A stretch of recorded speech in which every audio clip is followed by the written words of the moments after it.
So as we talk about this option, this one is going to be more like the option we did a few weeks ago, where you're talking about how a photo can evoke something. So for the Renaissance, this one is you're going to dive into a picture, and it's that good old classic like art analysis type of option. So if art analysis is what you're into, this might be a really good option for you to do. So I'm going to go into detail about that. So if you want to take off and check out the other options, that's basically what I'm going to talk about with this option, is the art analysis side of it. So for this one, you're going to find a photo online, or you could draw your own. And you're going to take us through a few of these questions. What we're looking for is a photo that kind of brings forth the idea of Renaissance and rebirth. So the first thing you're going to want to do is research what is the Renaissance. Sorry, what is a Renaissance? Now there's the big giant OG Renaissance that everybody talks about. That is the Italian Renaissance. The Italian Renaissance gets a lot of attention because, well, we are very Eurocentric in a lot of the humanities topics and books.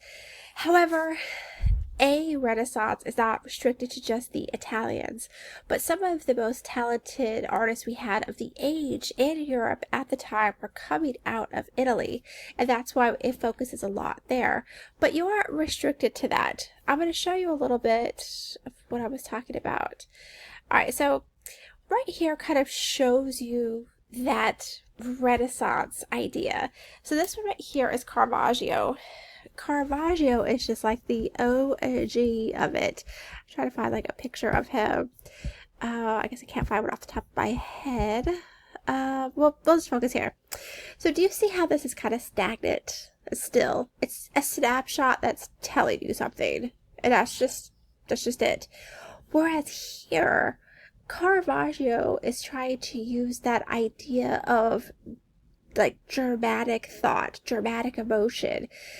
You can see there's so much going on in this photo versus this one right here. And that's one of the biggest characteristics like of the Renaissance is, if we pull back here to the Italians, you see for the Italians, they pulled back to their roots, to their Greek and Roman roots, to try to figure out, while they lived in this land of barbarism and like corruption all around them, how do they pull back to something more humanistic? How do they kind of enliven that curiosity? And for them, it was going back and reading the old ones. So like, for example, if you live in a time period or a culture that's experiencing a lot of turmoil or corruption, or in your mind barbarism, and you're like, man, is this really what my country is? You would want to search back. So if I said, hey, what's the American identity? What's the essence and core of the United States of America? You would really have to think, okay, what is it? Sure, a knee-jerk reaction is, well, we're a melting pot of diversity and multiculturalism. That's a great sentence, but what does that sentence mean? So first you have to understand the origins of the United States of America. You would have to pull back to the classical thought that brought people here to the East Coast. What pushed them west? What was their turmoil with the British? What was their fight during the Civil War?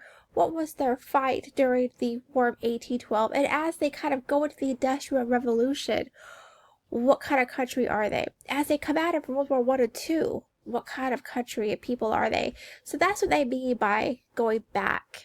You're kind of tracing your ancestral steps through the country to see what the essence of it is. So that's what the Renaissance will do. If you're going to have a rebirth, you kind of have to go through the sludge. And as you see, a lot of the photos will be them doing that. They're going through all of history. They're trying to figure out what emotions they have, what curiosity they have, what kind of knowledge, and what does that all mean? I have a handful of slides that you could go through and kind of look and see.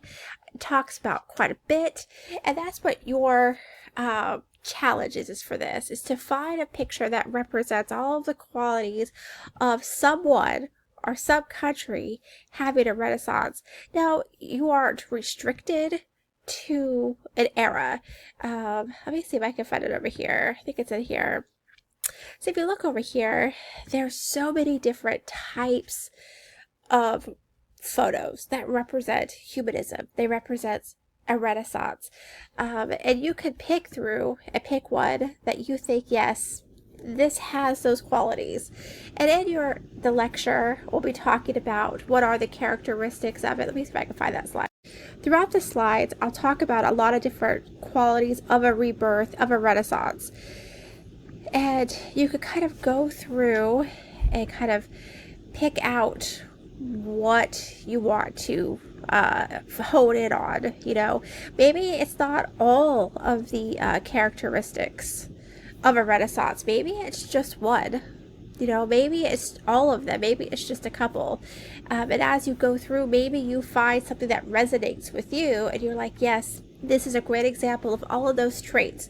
So for this assignment, you are going to find the photo, and then you are going to try to answer some of these questions and give us a photo essay back of a few paragraphs that discuss how this fits into the greater cultural historical context of a rebirth in the manner that would have been like the Renaissance. So that's what this one's about. Let me know if you need help looking for photos or helping you kind of peel back the layers of the photo you do find, because we want to know where the photo comes from. What's the message of the photo? Who's the artist or author of the photo?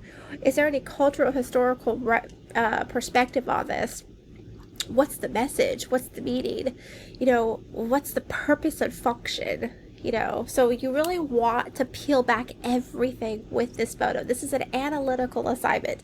So analyze, don't just tell, you know, so challenge yourself.